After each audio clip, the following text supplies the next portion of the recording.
Bem-vindo ao Jornal Regional.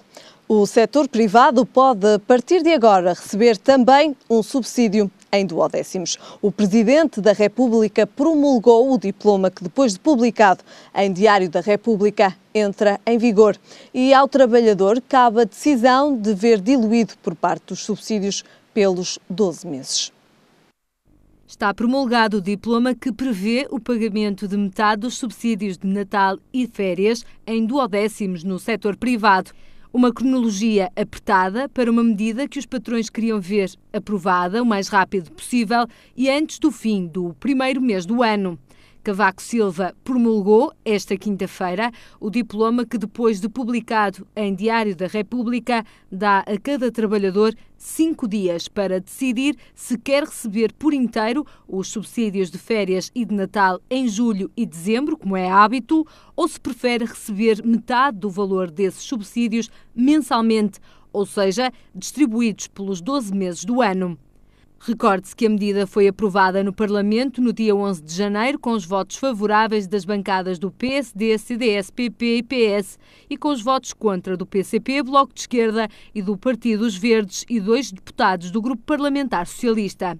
A medida aprovada, para além de deixar para o trabalhador a decisão da distribuição dos subsídios por duodécimos, garante também a tributação autónoma do vencimento e do duodécimo para evitar subidas de escalões, uma proposta do Partido Socialista que a maioria aprovou. No setor público, a distribuição mensal de um subsídio já está a acontecer. No privado, depois da entrada em vigor do diploma, pode também começar já este mês. O espírito da medida visa ajudar as famílias a suportar as dificuldades deste ano, com a subida de impostos e a tesouraria das empresas que têm momentos mais críticos em julho e dezembro. Ficamos agora com a síntese das notícias regionais. Na primeira conferência de imprensa da nova diretora do Museu Serralves, Suzane Coté, disse ter uma voz ousada em contexto artístico e que quer que Serralves o seja também. O currículo já lhe era conhecido, mas na apresentação do programa para 2013 do museu, foi possível ouvir as primeiras opiniões sobre o desafio e sobre a sua personalidade.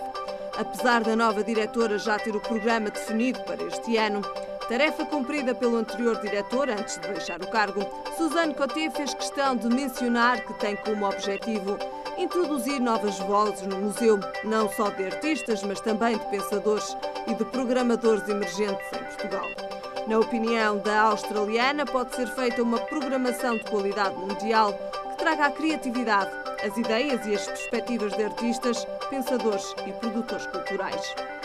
Suzane Coté afirma ainda que o foco principal é tornar visível a coleção do museu.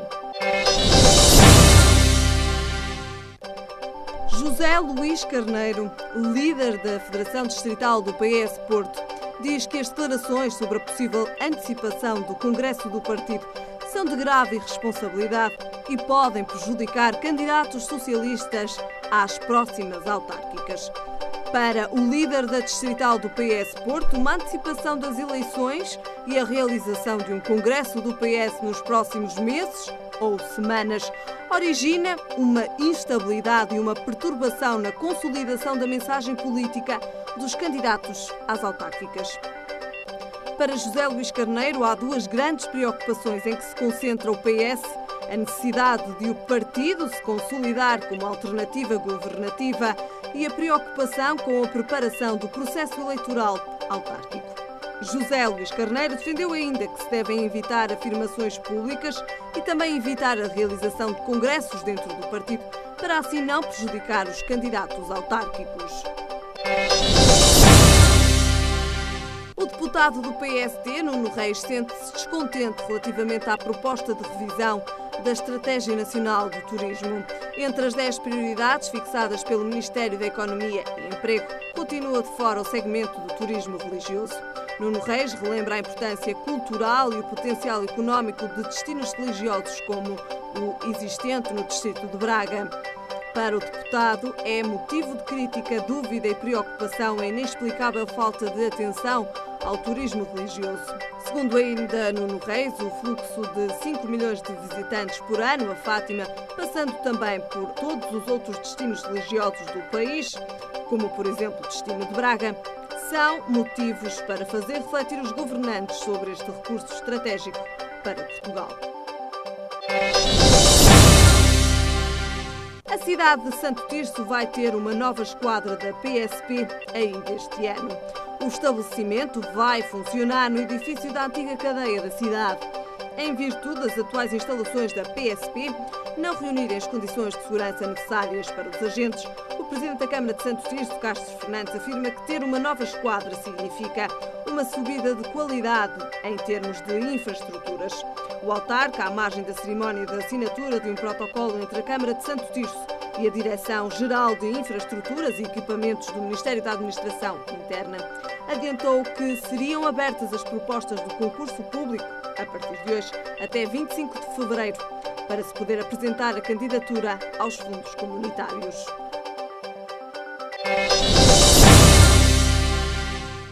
O programa Autárquicas 2013 desta semana teve como convidado o candidato à Câmara de Gondomar, Fernando Paulo, pelo movimento independente Gondomar no Coração.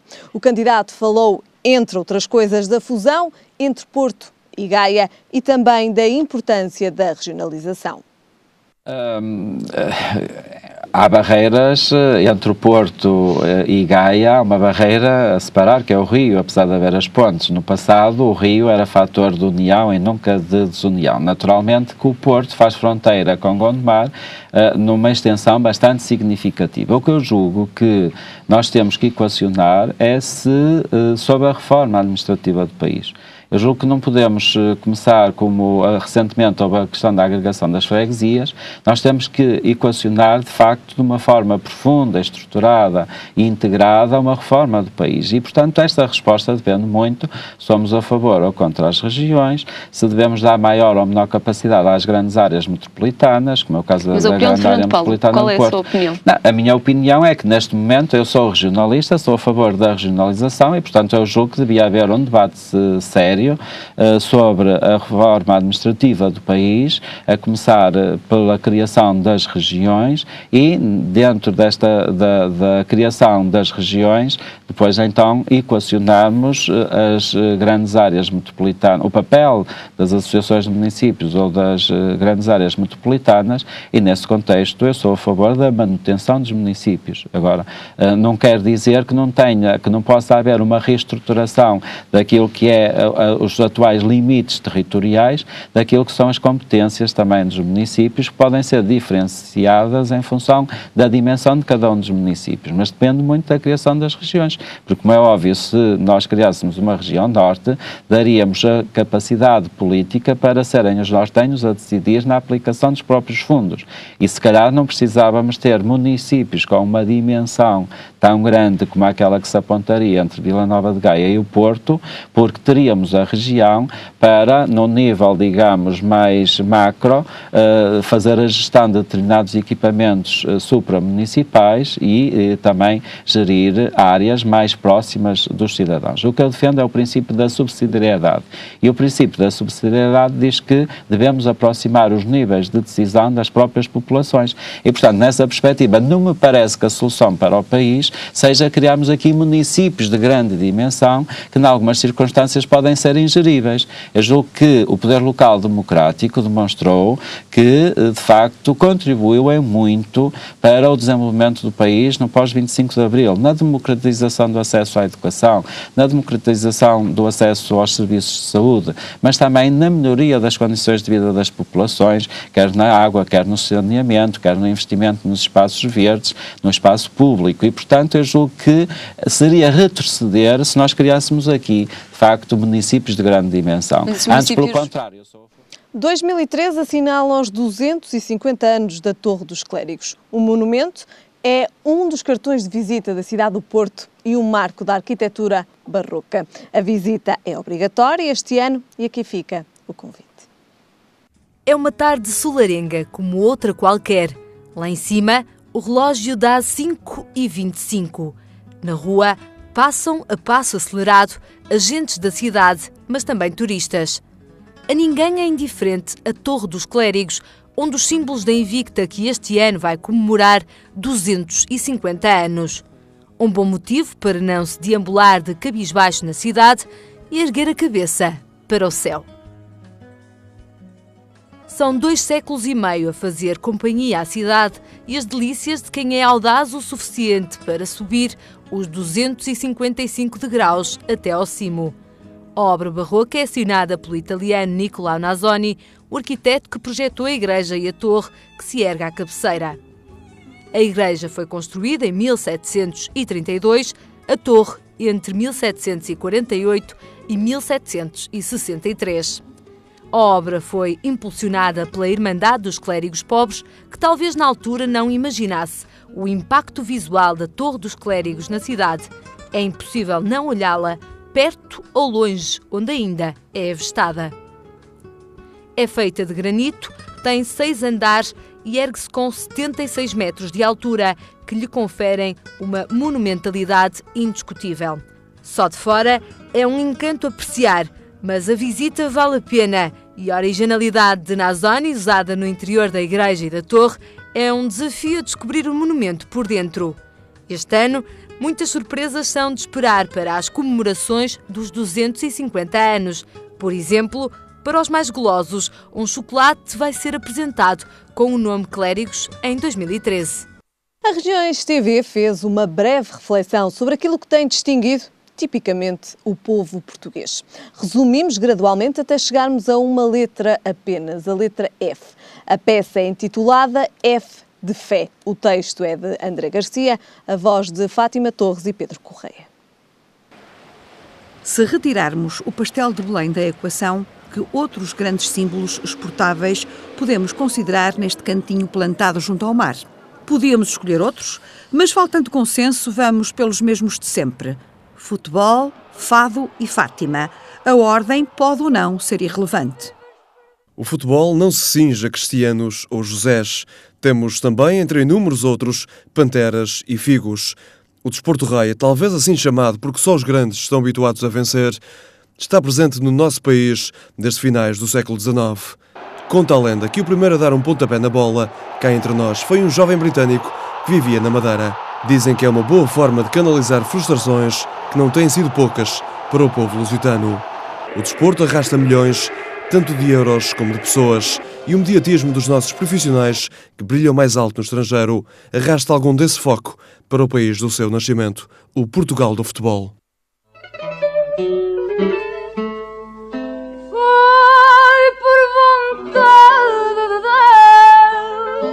O fado não é destino, é caminhada de uma vida, de um povo. Tem diferentes nomes e caras. Chama-se Amália, chama-se Maria, chama-se Carlos, chama-se Alfredo, chama-se Max. O sentimento pouco se adultera. É lágrima e saudade, é amor e melancolia. É, sobretudo, Portugal. É património mundial da humanidade. Um fadista e uma viola pouco mais é necessário para a criação de monumentos. Dizem os antigos que nasceu em Lisboa e ficou a ser conhecido a partir de meados do século XIX. Era cantiga de marinheiros e trabalhadores, de gente com mãos calejadas que chorava com razão. E Portugal, ainda que por vezes alegre, chora desde então.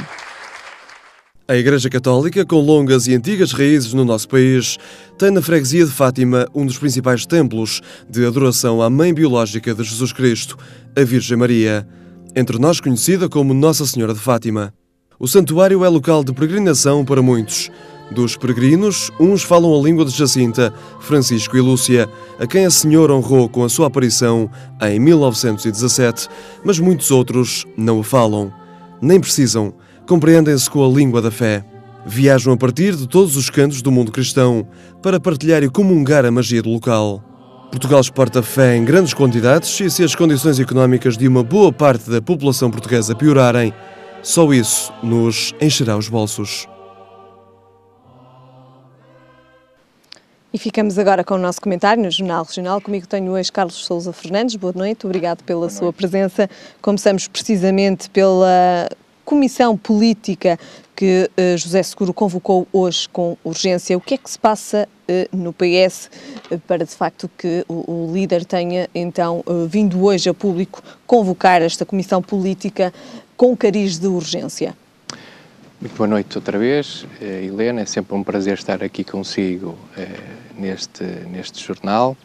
De facto, esta reunião da Comissão Política do Partido Socialista Nacional, que se vai realizar na terça? Que se vai realizar na terça-feira, deverá servir para António José Seguro manifestar a sua posição sobre esta polémica que tem existido ao longo desta última semana e responder de alguma forma às críticas e às pressões que ele, como líder do Partido Socialista, tem sido alvo.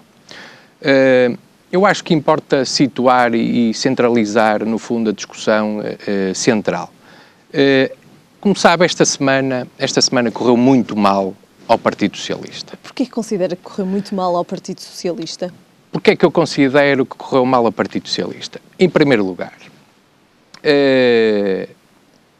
a primeira reação do Partido Socialista, nomeadamente as suas declarações, quando Portugal conseguiu, neste caso o Governo, conseguiu que Portugal fosse aos mercados, uma situação que correu bem a Portugal, correu bem aos portugueses.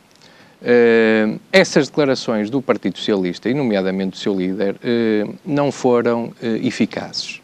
Ou seja, as declarações que ele fez foram declarações ríspidas, declarações um pouco ressabiadas. Eu penso que era importante o líder do maior partido dar um sinal claro, de facto, que este sucesso que foi a ida aos mercados... Isto depois também de termos, então, de Portugal ter renegociado a dívida, não é? Renegociado os tempos do pagamento da dívida. No dia a seguir também, ou praticamente logo depois, na terça-feira desta semana, regressámos também aos mercados. Muito bem. Foi uma semana, de facto...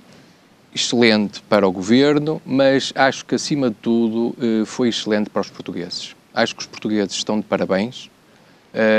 Acho que devemos dar os parabéns aos portugueses porque são eles que têm feito a maioria dos sacrifícios e, de facto, estes sacrifícios têm sido muito agressivos, a austeridade tem sido muito agressiva e, portanto, acho que, acima de tudo, devem estar de parabéns os portugueses.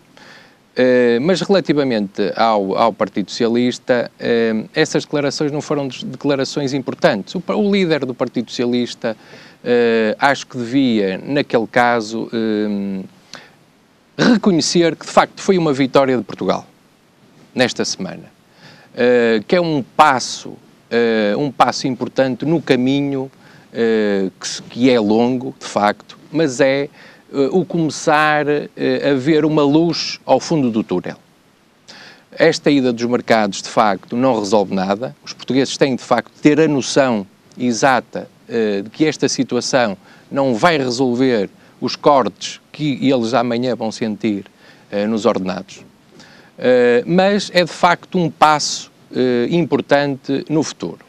Agora, quero aqui dizer o seguinte. De facto, estas declarações que começaram no ex-ministro Silva Pereira e depois que foram secundadas por Vieira da Silva, que defendem, no fundo, a antecipação do Congresso eletivo, tendo em conta a atual situação do país e a proximidade das eleições autárquicas, tem, de facto, havido sinais de descontentamento dentro do Partido Socialista. Há aqui uma ruptura, há uma clara ruptura dentro do próprio Partido Socialista. Eu acho que começa a haver uma certa ruptura. Nunca se tinha sentido até aqui. Nunca se tinha sentido até aqui, exatamente. É bom referir que nunca tínhamos sentido que houvesse de facto essa ruptura dentro do Partido Socialista. Agora, eu parece-me que há aqui outra situação que é importante salientar, que é o seguinte. De facto, António Costa tem realizado determinadas declarações ambíguas sobre o seu futuro. deixando as pessoas do próprio Partido Socialista entre um desespero e uma expectativa. Ora, eu acho que isto é muito mau. É muito mau para o Partido Socialista, porque entendo esta estratégia de avanços, recuos do próprio António Costa, coloca, de certa forma, a liderança do António José Seguro num lume brando. Ou seja... Acha que ele próprio tem essa consciência que se de facto António Costa decidir avançar, de facto o José Seguro poderá ficar numa situação delicada? Pode ficar numa situação delicada. Estou convencido que, apesar de António José Seguro ter uma grande maioria das estruturas do partido, não é? Quer dizer, que estão com ele, estou convencido que um sinal claro de avanço de António Costa pode protagonizar uma grande alteração dentro do próprio Partido Socialista. Porque, de facto, se repararmos, António José Seguro não se tem afirmado claramente. O que é que acha que lhe falta para se afirmar? Ora bem... uma vez que considera que não se tem afirmado ou que até agora não se conseguiu afirmar, o que é que acha que falta a António José Seguro? Eu acho que falta, sobretudo, uma equipa e um projeto alternativo, uma estratégia alternativa ao governo, ao PSD, que ele não tem conseguido demonstrar. Tem, de facto, feito uma oposição titubeante, pouco esclarecida. Repare, ele nunca foi, no início, tentou de alguma forma descolar no fundo do memorando, mas depois, no fundo, aquela bancada, quer de deputados, quer algumas estruturas ainda que estão, ou que obedecem a José Sócrates, ainda estão muito ligadas àquele partido antigo, muito ligadas ao ex-primeiro-ministro. E, portanto, vão-lhe fazer a vida negra para o futuro. Já o têm feito, cada vez mais eu entendo que, ainda hoje, repare, António Costa é o convidado no Congresso nos Açores, é o convidado principal. Quer dizer, isto é um sinal. É um sinal que as coisas... há, de facto, ali uma estratégia clara de tentar deitar esta liderança abaixo. Muito bem. Nós, para terminarmos este tema relativamente então a este, digamos assim, aparente mal-estar dentro do Partido Socialista, relembro então que veio na sequência do pedido de alguns membros do PS para a antecipação do Congresso, ao que António José Seguro respondeu qual é a pressa, mas também houve algumas críticas por parte, lá está, de alguns membros do PS que dizem que neste momento o partido deveria estar preocupado, devia estar concentrado nas autárquicas. Só para fecharmos este tema, de que forma é que poderemos interpretar estas críticas que de facto o Partido Socialista deveria estar concentrado nas autárquicas? De alguma forma pode prejudicar as eleições autárquicas de 2013 para alguns dos candidatos do Partido Socialista? Ora bem, temos que situar a questão. O mandato do António José Seguro acaba mais ou menos ali em agosto, setembro. De facto, o Congresso foi em setembro e, de facto, o seu mandato acaba em setembro. Há necessariamente, hoje em dia, uma série de dirigentes que estão afetos a António José Seguro, nomeadamente o líder da Distrital, que já veio manifestar contra estas declarações dos seus camaradas, apelidando de grande irresponsabilidade política a marcação de um congresso antes das eleições autárquicas. Parece-me que ele tem razão. De facto, Francisco Assis também manifestou contra. Parece-me que, de alguma forma, pode prejudicar os candidatos que alguns já estão no terreno e outros vão para o terreno brevemente. Muito bem. Ficamos então aqui com este ponto de situação dentro do Partido Socialista, que se irá realizar uma comissão política com urgência na terça-feira e depois certamente também aqui com novas informações acerca deste assunto. Passamos agora para o segundo tema. O Ministro da Segurança Social diz que não é possível seguir cegamente as medidas da Troika, sob pena de encerrarem muitas instituições de apoio social. É preciso que de facto o Governo esteja atento a estas situações de pobreza? Eu acho que é fundamental que o Governo esteja atento a estas situações de pobreza. Como sabe, a percentagem de pobreza neste momento situa-se nos 18%. É de facto uma percentagem preocupante. É das maiores percentagens da União Europeia, dos 27 países. Isto quer dizer que só acima de nós está a Espanha e a Grécia e penso que outro país, que está na ordem dos 21%. Portanto, esta situação é uma situação que é complexa, bastante complexa, não é fácil, porque, como sabe, um dos problemas é a sustentabilidade da segurança social. Exatamente. Como sabe também, a nossa segurança social, um dos graves problemas está relacionado com a quebra das contribuições das pessoas e do aumento da despesa. Surge também na sequência do aumento do número de desemprego. Exatamente. Quer dizer, portanto, aqui uma das grandes soluções é o aumento do emprego. Agora, quer dizer, é criar mais emprego. Agora, não se cria emprego de um momento para o outro. Há, de facto, um caminho que tem que ser seguido. E é um caminho que não vai ser um caminho muito fácil.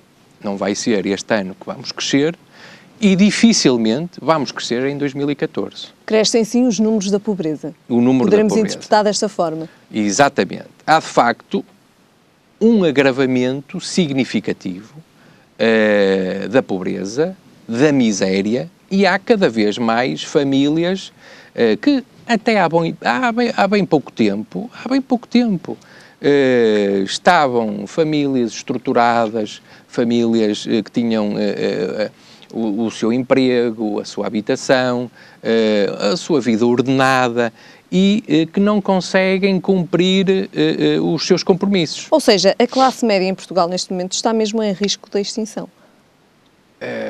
Em riscos de extinção, eu penso que não. Mas que há dados preocupantes, há. Acho que é um tema que o Governo tem que se preocupar seriamente. E tem que implementar medidas também para, digamos assim, contrariar estes números? As medidas, repara, as medidas têm que ser também em promover a economia. É fundamental que o Governo daqui para a frente promova a economia e se centre sobretudo no crescimento da nossa economia. E para a economia crescer tem que haver investimento. Quer dizer, isto é claro. Tem que haver investimento, e o investimento, como é que é feito o investimento? Ou há investimento público ou há investimento privado. O investimento público era a estratégia de José Sócrates, mas que se viu no que deu. Agora, temos que de facto procurar o investimento privado, o investimento internacional, o investimento do estrangeiro, captar cá para Portugal. Agora, independentemente disso, penso que era importante que o Governo também estabeleça protocolos, estabeleça, no fundo, projetos com algumas instituições. Muitas delas até em risco. Muitas delas em risco, disse muito bem.